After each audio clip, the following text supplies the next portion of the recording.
Vamos dar continuidade à programação com o tema Controles, Políticas, Compliance e Criptografia integradas do perímetro ao código.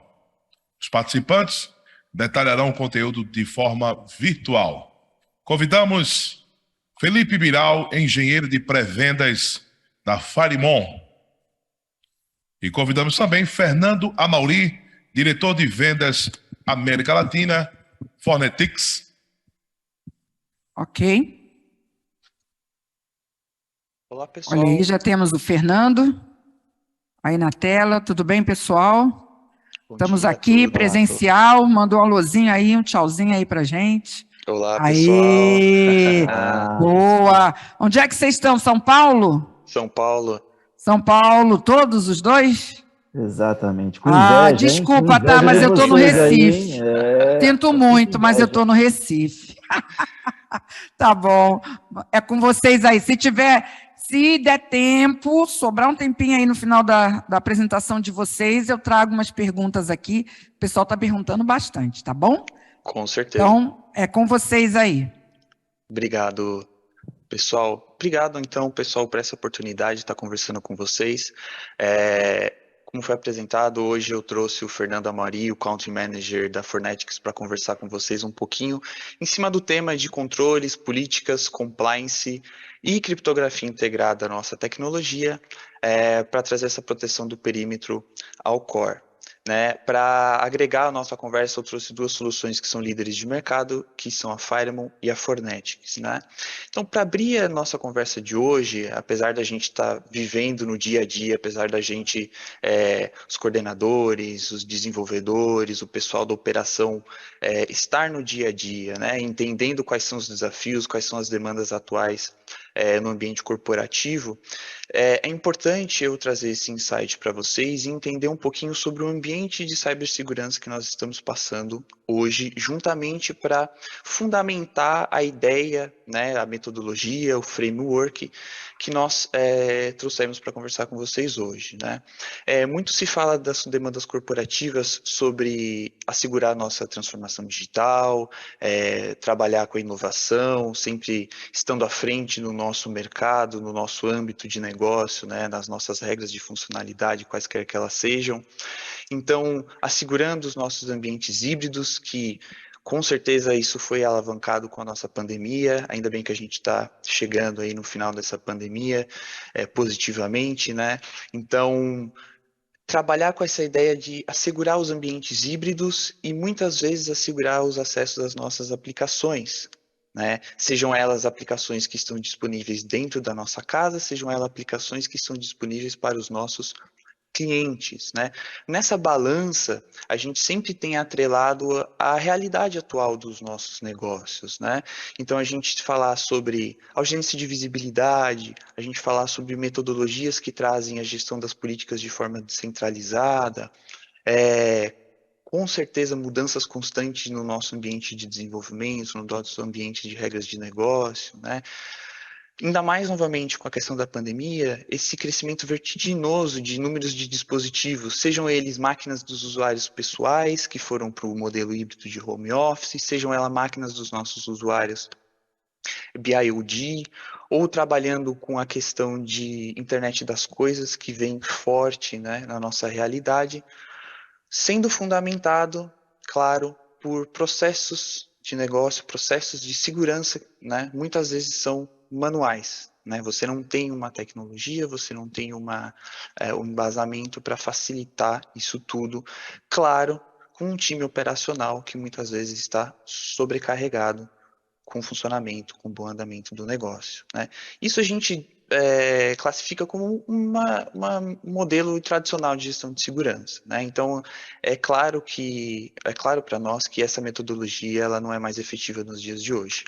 Então, a nossa ideia, né? Então, trazendo também algumas informações para validar, né, isso que eu conversei com vocês, né? Por exemplo, o Gartner diz que até 2023, né, através de 2023, 99% dos vazamentos, né, dos ataques voltados para os nossos dispositivos de rede, aí falando um pouquinho sobre o firewall, né, o nosso perímetro, que faz essa proteção de entrada e saída das informações, 99% desses ataques vão ser por misconfiguration, vão ser por erros de configuração, e não propriamente dito, a tecnologia em si.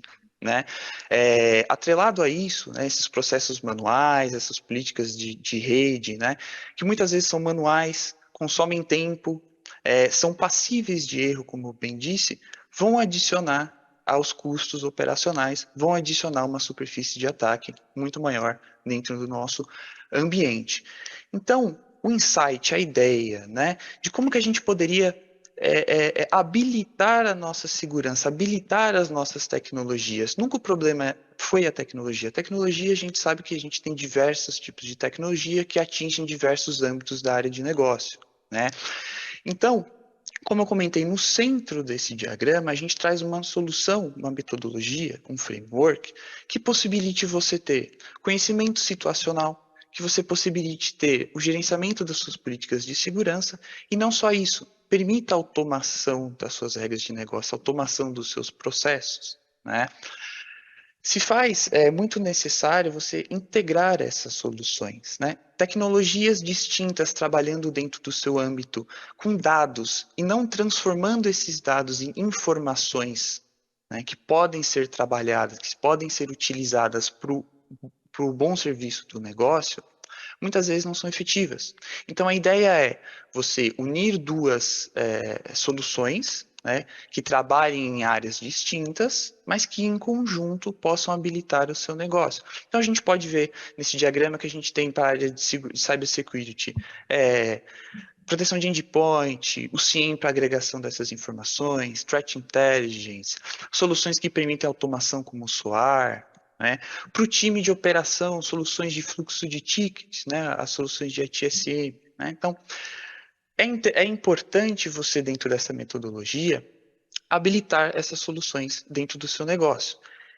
E, junto dessa camada, né, de habilitar, trazer visibilidade, gerenciamento das políticas, é importante, um ponto que muitas vezes a gente trabalha isoladamente, é a gestão de dados criptográficos, é a gestão de chaves criptográficas. Tá? Então, de todas as suas tecnologias, vocês têm dados, vocês têm informações, e é necessário que se faça essa proteção desses dados, dessas informações. Né? Então, um pouquinho abaixo a gente valida essa questão de ambientes distintos, né? Ambientes de cloud, você vai trabalhar com visibilidade, você vai trabalhar com a gestão das suas políticas dentro do seu negócio, com seus clientes, no ambiente híbrido, né?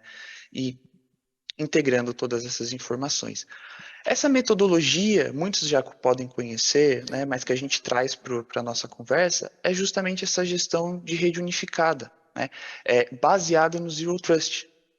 O Zero Trust, muitas vezes, ele é utilizado como uma tecnologia, né, mas, na verdade, é um framework, é uma metodologia de você trabalhar todas essas camadas que eu conversei com vocês para as regras de negócio, para o funcionamento do negócio. Então, 4 pontos importantes, né, justamente em cima dessas soluções da Firewall e da Fornetics, que é os Next Generation Firewalls, né, o Firewalls como serviço e o gerenciamento das suas políticas. Né? Então, os domínios do Zero Trust diz que a gestão de segurança ela deve se basear nos dados, nos ativos, na nossa própria rede, na gestão das nossas identidades e nas políticas, que é o fundamento que vai trazer a segurança para todos esses domínios. Né? Então, na base disso tudo, novamente, a gente trabalha com a gestão dos dados criptográficos e o gerenciamento dessas chaves criptográficas, tanto para dados que estão em repouso ou dados que estão trafegando dentro da nossa rede. Tá?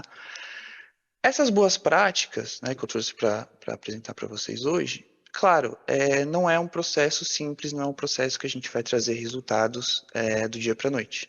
É algo que a gente precisa sempre começar com um bom fundamento, né, um caso de uso, né, um bom fundamento. Esse bom fundamento a gente trabalha na questão de avaliação do nosso ambiente, né, entender quais são os riscos das nossas regras de negócio. Para isso a gente precisa ter visibilidade, a limpeza das nossas políticas, entender o que eu já tenho dentro do meu ambiente, quais são as tecnologias que permitem o meu ambiente funcionar, manter as minhas regras de negócio.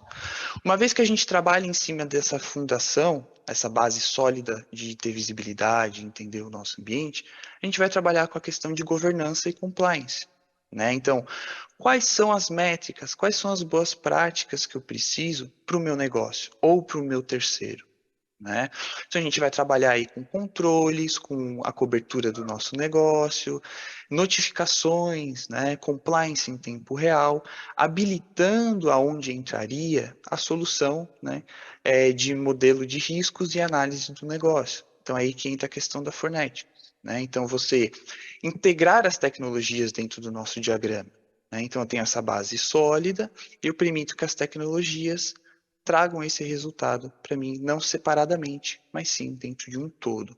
A fim de a gente alcançar aí um patamar de maturidade dentro do ambiente, que trabalhe com mudanças contínuas, trabalhe com automação e trabalhe para habilitar o nosso time operacional. Seja ele desde com workflows, gerenciamento de workflows, seja ele com a nossa esteira de desenvolvimento do time de DevOps e utilização de APIs dentro das nossas soluções, né?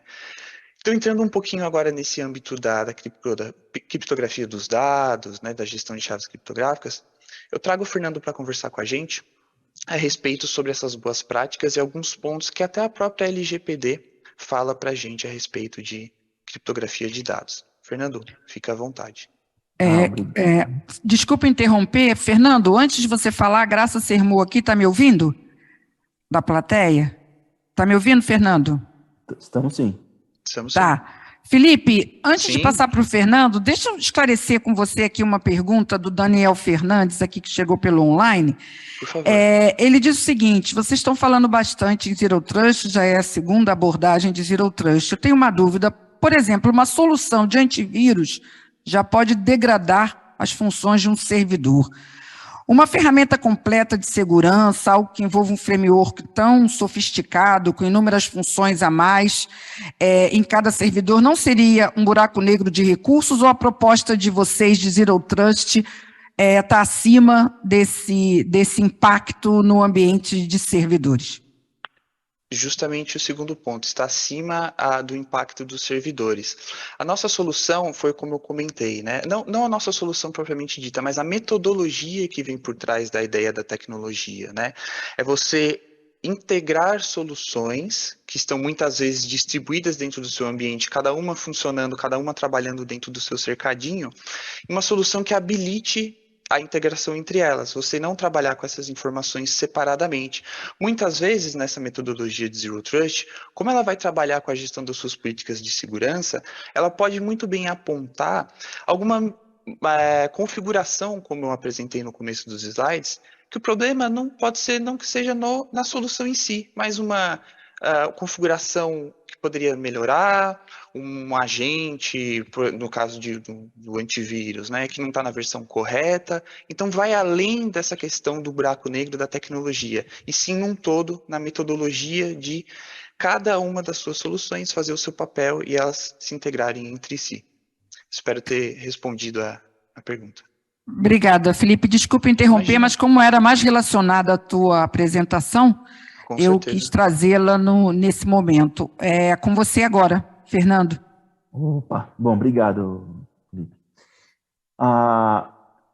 Eu acho que uma coisa que é importante, né, e aí tratando um pouco agora do assunto que é a área de domínio nossa, o que a LGPD, né, tem falado sobre as questões de anonimização, pseudonimização, todo mundo escuta falar por aí, né? É algo, né, a pseudonimização, por exemplo, que é um grande exemplo do uso de criptografia, é algo que está presente nas listas da ANPD com relação à obrigatoriedade. Então, hoje, as empresas têm que proteger os dados, né, e principalmente as informações de terceiros não autorizados a acessar, né, e é algo que está sendo cobrado, né. Quando se fala em criptografia de dados, existe sempre uma coisa mística em torno desse assunto, né, e, obviamente, a gestão da chave criptográfica é extremamente importante. Falando um pouquinho de criptografia agora, onde ela está presente na gente, para você ver como é um tema, às vezes, não tão distante do nosso dia a dia, né? Quem hoje não tem um certificado digital para proteger um canal, né, de comunicação? Os dados em trânsito é algo obrigatório na LGPD, você tem que transferir os dados de um indivíduo de forma protegida, né? E qual que é o método mais comum de se utilizar isso? Através de um SSL. Agora, a pergunta é, quantos desses clientes, dessas empresas que estão usando SSL gerenciam de fato o certificado digital contra expiração, gerenciam de fato a localização daquele certificado, enfim, é a chave de criptografia sendo, de alguma forma, desprivilegiada no contexto da administração e da automação e de uma forma adequada de gestão. Então, é aí que a gente traz soluções, né, para resolver esse tipo de problema. Então, a gestão de certificados digitais é um caso e é extremamente associada à criptografia. E agora, falando de LGPD, de algo mais profundo, né, existe demandas nas empresas, por exemplo, de poder gerir os dados, né, e compartilhar os dados de forma adequada aos grupos internos. Então, uma grande dor de cabeça que se tem hoje é como é que eu faço para disponibilizar os meus dados para BI, para desenvolvimento, para QA. Então, a gente tem ferramentas, existem ferramentas no mercado, né, que propiciam, por exemplo, você extrair o dado de produção, sem mexer no dado de produção, por exemplo, e compartilhar esse dado de forma anonimizada, pseudo-anonimizada, para esses grupos poderem trabalhar. Eu tenho casos e casos aí de clientes no mercado que tem, às vezes, relatórios sendo extraídos dos dados direto de produção, e esses relatórios apresentam dados de forma clara, com informação extremamente sensível dos seus clientes. Então, a gente consegue, de forma transparente, tá? A gente tem tecnologia para deixar isso de forma bastante transparente, sem alteração, às vezes, de aplicações, ela apresentar os dados agora do cliente de forma adequada à legislação. Então, em vez de sair lá o nome, o CPF, a rua, a data de nascimento, tudo do cliente, né? Ele vai sair de uma forma mascarada ou de uma forma cifrada, né? Para poder... Um exemplo aí dessa tela, né? Que o Biral está apresentando, né? Então, você vê a tabela antes da proteção e depois da proteção. Então, o indivíduo pode trabalhar com aquilo tranquilo. Os níveis de proteção para ambientes que eu acabei de citar, desenvolvimento, BI, são muito menores que o de produção, né? Então, aí, falando junto, né, falando em Zero Trust, a gente está com uma abordagem onde a gente tem uma proteção adequada nas camadas de perímetro, né, com gestão automatizada, e aí a mesma coisa se aplica, né, a mesma metodologia se aplica aos dados propriamente ditos. Então, a gente tem integração com mecanismos de automação, né, para proteger os dados no core, porque esses dados, de fato, eles já estão disponíveis para os usuários. Agora, a gente precisa trazer uma forma adequada de proteger esses dados, porque se você não tiver qualquer tipo de controle de acesso a esses dados usando criptografia, por exemplo, você não vai conseguir jamais saber que aquele dado está realmente dentro das suas premissas e está sob o seu controle, porque se copiou, acabou, né? Então, é extremamente importante ter esse fundamento, né, e entender que existem soluções a um custo muito acessível, né, seja financeiro, seja um custo operacional, simples, ferramentas até desenvolvidas no Brasil, que podem contribuir essencialmente com essa tecnologia acoplada, né? Então, desde o perímetro até o core, que é realmente os dados, né, ter uma camada de proteção adequada, né? Então, isso para atender LGPD, PCI DSS, ferramentas de tokenização, tudo engloba essa tecnologia, né, para trazer a proteção de dados propriamente dito, né, de uma forma transparente para as aplicações. Acho que era isso que eu queria abordar. Não sei se a gente vai estourar o tempo aí, Biral. Fernando, eu tenho uma pergunta, mais uma pergunta aqui da plateia online. Tá bom, Fernando? Está me ouvindo, né? Sim, estamos sim. O Fabiano Fernandes pergunta o seguinte: Fernando, qual a importância da disciplina de IAM e o conhecimento das entidades para aplicação do Zero Trust? Bom, imagino que IAM está falando de Identity Access Management, né? Exato. Tá. É extremamente importante né? Quando você, hoje, a grande questão sobre o usuário, né? Uma das grandes, vamos dizer assim, vetores de ataque é justamente a exploração, né, de recursos sobre os usuários, ou seja, eu explorar, eu conseguir me passar, né, por um usuário para tentar roubar um dado, né, para tentar acessar um recurso. Então, essa tecnologia de você poder ter uma trilha adequada de quem pode acessar o quê, que é exatamente o que o Ian faz, né, e atrelado a tecnologias, por exemplo, de criptografia, para garantir que, uma vez que eu consiga assegurar que o usuário está devidamente autenticado, devidamente autorizado, diante reconhecido na plataforma, ele vai ter as credenciais adequadas para acessar aquele recurso. Isso faz parte da metodologia e é fundamental. Se eu posso criptografar tudo, eu posso estar tudo pronto, mas se alguém se passar por mim, conseguir se passar por mim, vai ter acesso àquele dado. E é o que a gente não quer. Então, é extremamente importante, o conjunto de soluções. Segurança, a gente sempre trabalha por camadas, uma intenção de mitigar os riscos ao máximo. Então, você tem que trabalhar, com essas tecnologias sempre acopladas, uma fácil gestão, não pode ser algo também caixa preta, e faz todo sentido a tecnologia de IAM, acoplada à tecnologia de criptografia, acoplada à tecnologia de firewall, ela tem que trabalhar em conjunto. Não sei se eu respondi. Ok, Fernando. Alguma pergunta da nossa plateia presencial aqui? Ok. Bom, muito obrigada, então. O nosso mestre de cerimônias aqui, o Pádua, vai dar continuidade aí, é com você, Pádua.